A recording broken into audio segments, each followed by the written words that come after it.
Top quality और consistent performance के लिए सिर्फ सिल्वर पंप नाम याद रखना।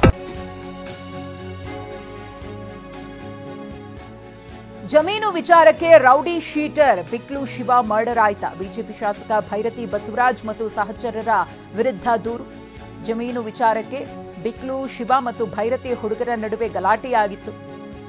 ಕಿತ್ತಗಾನಹಳ್ಳಿಯಲ್ಲಿ ಜಮೀನು ಜಿಪಿಎ ಮಾಡಿಸಿಕೊಂಡಿದ್ದ ಶಿವ ಸರ್ವೆ ನಂಬರ್ 212 ಜಿಪಿಎ ಆಗಿತ್ತು. ಇದೇ ವಿಚಾರವಾಗಿ ಗಲಾಟೆಯಾಗಿತ್ತಂತೆ. ಕಿತ್ತಗಾನಹಳ್ಳಿ ಸಿಂಗಾರೆಡ್ಡಿ ಅನ್ನೋರಿಗೆ ಸೇರಿದಂತಹ ಜಮೀನು ಜಿಪಿಎ ರದ್ದುಪಡಿಸಬೇಕು, ಪೊಸಿಷನ್ ಬಿಟ್ಟುಕೊಡಲು ಬೆದರಿಕೆಯನ್ನ ಹಾಕಿದ್ರಂತೆ. ಈ ಹಿಂದೆ ಪೊಲೀಸ್ ಆಯುಕ್ತರಿಗೆ ದೂರನ್ನ ಬಿಕ್ಲು ಶಿವ ಕೊಟ್ಟಿದ್ದ. ಅದೇ ಒಂದು ಜಿದ್ದನ್ನ ಇಟ್ಕೊಂಡು ಈತನ ಕೊಲೆ ನಡೀತಾ ಅನ್ನೋ ಪ್ರಶ್ನೆ ಇದೀಗ ಅನುಮಾನ ಕಾಡ್ತಾ ಇದೆ. ಈಗಾಗಲೇ ದೂರು ಕೂಡ ದಾಖಲಾಗಿದೆ ಭೈರತಿ ಬಸವರಾಜ್ ಮತ್ತು ಸಹಚರರ ವಿರುದ್ಧ. ಈ ಬಗ್ಗೆ ಮಾತನಾಡೋದಕ್ಕೆ ಶಾಸಕರಾಗಿರುವ ಭೈರತಿ ಬಸವರಾಜ್ ಅವರು ನಮ್ಮ ಜೊತೆಗೆ ದೂರವಾಣಿ ಸಂಪರ್ಕದಲ್ಲಿದ್ದಾರೆ. ಭೈರತಿ ಬಸವರಾಜ್ ಅವರೇ ನಮಸ್ತೆ. ಈಗ ಬಿಕ್ಲು ಶಿವು ಕೊಲೆ ಪ್ರಕರಣಕ್ಕೆ ಸಂಬಂಧಪಟ್ಟಂತೆ ತಮ್ಮ ಹೆಸರು ಕೂಡ ಕೇಳಿಬಂದಿದೆ, ದೂರು ಕೂಡ ದಾಖಲಾಗಿದೆ. ಏನ್ ಹೇಳ್ತೀರಿ ಅಂತ? ಈ ವಿಚಾರದ ಬಗ್ಗೆ ನನಗೆ ಯಾವುದು ಮಾಹಿತಿ ಇಲ್ಲ. ಯಾರು ಏನು ಎತ್ತ ಅಂತಾನು ಗೊತ್ತಿಲ್ಲ. ಆತರದಲ್ಲ, ಇದರಲ್ಲಿ ಏನೋ ದುರುದ್ದೇಶದಿಂದ ಇವತ್ತು ಪೊಲೀಸ್ ಇಲಾಖೆಯಲ್ಲಿ ಕಂಪ್ಲೇಂಟ್ ಕೊಟ್ಟಿದ್ದಾರೆ. ಪೊಲೀಸ್ ಇಲಾಖೆಯಲ್ಲಿ ಕಂಪ್ಲೇಂಟ್ ಕೊಡುವಾಗ ಅವರು ನನ್ಗೆ ಮಾಹಿತಿ ಅಂತ ಕೇಳ್ಬೋದಾಗಿತ್ತಲ್ಲ, ಏನ್ರಿ ಇದು ಹಿಂಗ್ ಬಂದಿದೆ ನಿಮ್ ಮೇಲೆ ಈ ತರ ಅಂತ ಹೇಳಿ ಒಂದು ಮಾಹಿತಿ ಕೇಳ್ಬೇಕಲ್ಲ. ಸೊ ಏನು ಕೇಳದೆ ಏಕಾಏಕಿ ನಮ್ಮ ಮೇಲೆ FIR ಮಾಡಿದ್ದಾರೆ. ಒಂದು, ಈ ವಿಚಾರ ಯಾರು ಏನು ಏನಾಗಿದೆ ನಮ್ಗೆ ಇದಕ್ಕೆ ಸಂಬಂಧ ಇಲ್ಲ, ಏನು ಇಲ್ಲ. ಆದ್ರೂ ಕೂಡ ಯಾರು ನಮ್ಮ ಹೆಸರು ಹೇಳಿದಾರೋ ಏನೋ ನನ್ಗೆ ಗೊತ್ತಿಲ್ಲ. ತನಿಖೆಯಿಂದ ಅವ್ರಿಗೆ ಏನ್ ಬೇಕಾದ್ರೆ ಮಾಡ್ಲಿ.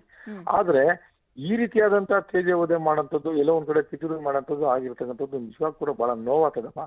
ಈ ತರ ಟಿವಿಗಳಲ್ಲಿ ನಮ್ಮ ಇದನ್ನ ಈ ತರ ಹಾಕಿರೋದು, ನಾವು ಯಾವ್ದು ಜಮೀನಿಗೂ ನಾವು ಹೋಗಲ್ಲ. ನನ್ನ ಕ್ಷೇತ್ರದ ಕೆಲಸ, ನನ್ನ ಜನರ ಕೆಲಸ ಇಷ್ಟು ಬಿಟ್ರೆ ನನ್ನ ವ್ಯವಹಾರ ಏನೂ ಇಲ್ಲ. ಯಾರೋ ಇದನ್ನ ಉದ್ದೇಶಪೂರ್ವಕವಾಗಿ ಮಾಡ್ತಾ ಇದಾರೋ ಇಲ್ಲ ಏನೇ ಆಗಿದೆಯೋ ನನ್ಗೆ ಗೊತ್ತಿಲ್ಲ. ಇದ್ರ ಬಗ್ಗೆ ಮಾಹಿತಿನೂ ಕೂಡ ನನ್ಗೆ ಗೊತ್ತಿಲ್ಲ. ಇದಕ್ಕ ನನಗೆ ಸಂಬಂಧನೂ ಇಲ್ಲ.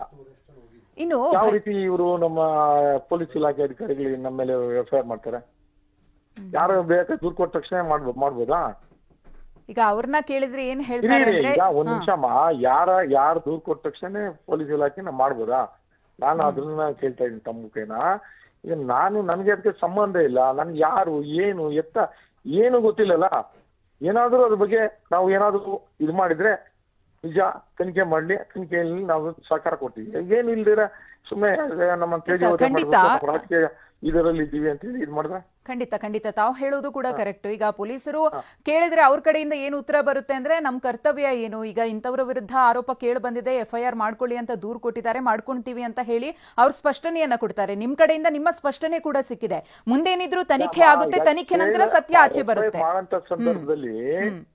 FIR ಮಾಡಂತ ಸಂದರ್ಭದಲ್ಲಿ ಪೊಲೀಸ್ ಅಧಿಕಾರಿಗಳು ನಮ್ಗೆ ಫೋನ್ ಮುಖ್ಯನ, ಈಗ ತಾವು ಫೋನ್ ಮುಖ್ಯನ ನಾನು ಕೇಳಿದಾಗ ನಾನು ನಿಮ್ಗೆ ಸ್ಪಷ್ಟೀಕರಣ ಕೊಡ್ತಾ ಇದ್ದೀನಿ. ಅದೇ ರೀತಿ ಅವ್ರು ನಮ್ಗೆ ಕೇಳ್ಬೋದಾಗಿತ್ತಲ್ಲ. ಮುಂಚೆನೆ FIR ಮಾಡಿದ್ರೆ ನನ್ನ ಮೇಲೆ ನಾನು ಯಾವುದೇ ತಪ್ಪನ್ನ ಎಸಗದೆ, ಯಾವುದೇ ರೀತಿಯ ಇದು ನನ್ಗೆ ಮಾಹಿತಿನೂ ಗೊತ್ತಿಲ್ಲದೆ ಸುಮ್ಮನೆ ನನ್ನ ಮೇಲೆ FIR ಮಾಡಿ ಸುಮ್ಮನೆ ಟಿವಿಗಳಲ್ಲಿ ಅಲ್ಲಿ ಇಲ್ಲಿ ಹಾಕಿದ್ರೆ ಏನಾಗ್ತದೆ ಇಲ್ಲಿ? ಅದೇ ಈಗ ನೀವೇ ಇದ್ದೀರಿ ಅಂತ ಯಾರು ಕೂಡ ಹೇಳ್ತಾ ಇಲ್ಲ, ಅಥವಾ ನೀವೇ ಎಲ್ಲದಕ್ಕೂ ಕಾರಣ ಅಂತ ಯಾರು ಕೂಡ ಬೊಟ್ ಮಾಡು ತೋರಿಸ್ತಾ ಇಲ್ಲ. ಆರೋಪ ಅಂತಾನೆ ಹೇಳ್ತಾ ಇರೋದು ಭೈರತಿ ಬಸವರಾಜ್ ಅವರೇ. ಯಾಕಂದ್ರೆ ಈಗ ನಾವ್ ಏನಾದ್ರು ಮಾಡಿದ್ರೆ ಆರೋಪ ಮಾಡಂತ ಸರಿ, ಏನು ಮಾಡಿದ ಅದ್ರ ಬಗ್ಗೆ ಮಾಹಿತಿನೇ ಇಲ್ಲೇ. ಖಂಡಿತ ಈಗ ಆ ಸತ್ಯನೂ ಆಚೆ ಬರುತ್ತೆ. ಈಗ ಇನ್ನೊಂದು ವಿಚಾರ, ಇದ್ರ ಬಗ್ಗೆ ಸ್ಪಷ್ಟನೆ ಬೇಕಿತ್ತು. ಭೈರತಿ ಬಸವರಾಜ್ ಹುಡುಗರು ಅಂತ ಹೇಳ್ಕೊಂಡು ಒಂದಷ್ಟು ಮಂದಿ ಗಲಾಟೆ ಮಾಡಿದ್ದಾರೆ. ಆ ವಿಡಿಯೋ ಕೂಡ ವೈರಲ್ ಆಗಿದೆ. ಆ ಹುಡುಗರ ಬಗ್ಗೆನೂ ನಿಮ್ಗೆ ಗೊತ್ತಿಲ್ಲ? ಒಂದ್ ನಿಮಿಷ ನನ್ಗೆ ಯಾರು ಗಲಾಟೆ ಮಾಡಿದ್ದಾರೆ, ಏನಾಗಿದೆ, ಏನು ಇದ್ರ ಬಗ್ಗೆ ಏನು ಒಂದು ಕಿಂಚಿತ್ತು ನನಗೆ ಮಾಹಿತಿ ಇಲ್ಲ. ಯಾರು ಹೇಳ್ಕೊಟ್ರೆ ನಾನು ಈಗ ಸಿದ್ದರಾಮಯ್ಯ ಅವ್ರ ಬಗ್ಗೆನೂ ಹೇಳ್ತಾರೆ, ಮುಖ್ಯಮಂತ್ರಿಗಳ ಬಗ್ಗೆ ಹೇಳ್ತಾರೆ, ಹೋಮ್ ಮಿನಿಸ್ಟರ್ ಬಗ್ಗೆ ಹೇಳ್ತಾ ಇರ್ತಾರೆ. ಈಗ ನನ್ನ ಬಗ್ಗೆ ಎಲ್ಲ ಗೊತ್ತಿರ್ತಾರೆ ಅಂತ ಹೇಳಿ ಯಾರು ಹೇಳಿದ್ರೆ ನಾನ್ ಕೇಳಕತ್ತದ.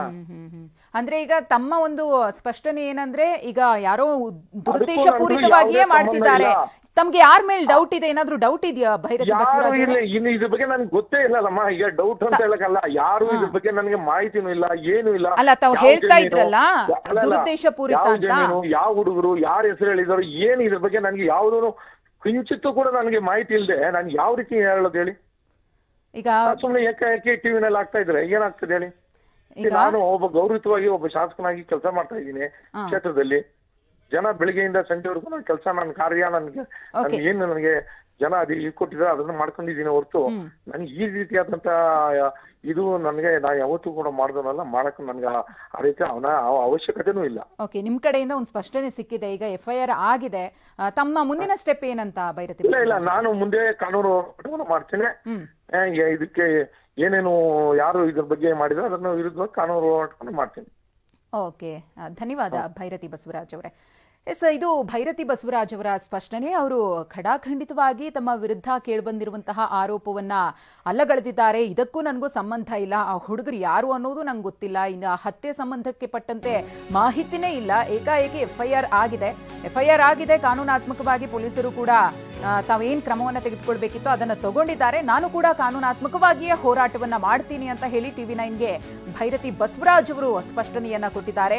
ಮತ್ತೊಂದು ಮಾತನ್ನ ಹೇಳಿದ್ರು, ಉದ್ದೇಶಪೂರ್ವಕವಾಗಿಯೇ ನನ್ನ ಮೇಲೆ ಈ ರೀತಿಯಾಗಿ ಆರೋಪವನ್ನ ಮಾಡಿದ್ದಾರೆ. ಸುಮ್ಮನೆ FIR ದಾಖಲಾಗಿದೆ, ಆ ಉದ್ದೇಶ ಪೂರಿತ ಅಂತ ಹೇಳಿದ್ರಲ್ಲ, ಯಾವ ಉದ್ದೇಶ? ಯಾರು ಆ ರೀತಿ ಭೈರತಿ ಬಸವರಾಜ್ ಅವರ ಹೆಸರನ್ನ ಹಾಳು ಮಾಡಬೇಕು ಅಂತ ಹೇಳಿ ಅವರ ಹೆಸರನ್ನ ಈ ಪ್ರಕರಣದಲ್ಲಿ ಸೇರಿಸಿ ದೂರನ್ನ ಕೊಡುವುದಕ್ಕೆ ಯಾರಾದ್ರೂ ಷಡ್ಯಂತ್ರವನ್ನ ರೂಪಿಸಿದ್ರ? ಇದೆಲ್ಲವೂ ಕೂಡ ಪೊಲೀಸರ ತನಿಖೆಯ ನಂತರವಷ್ಟೇ ಗೊತ್ತಾಗಬೇಕಿದೆ. ಸದ್ಯಕ್ಕಂತೂ ಭೈರತಿ ಬಸವರಾಜ್ ಅವರು ಸ್ಪಷ್ಟಪಡಿಸಿದ್ದಾರೆ, ಇದಕ್ಕೂ ನನಗೂ ಸಂಬಂಧ ಇಲ್ಲ ಅಂತ. ಕಾದ್ ನೋಡೋಣ ಮುಂದೆ ಏನ್ ಬೆಳವಣಿಗೆಗಳಾಗುತ್ತೆ ಅಂತ.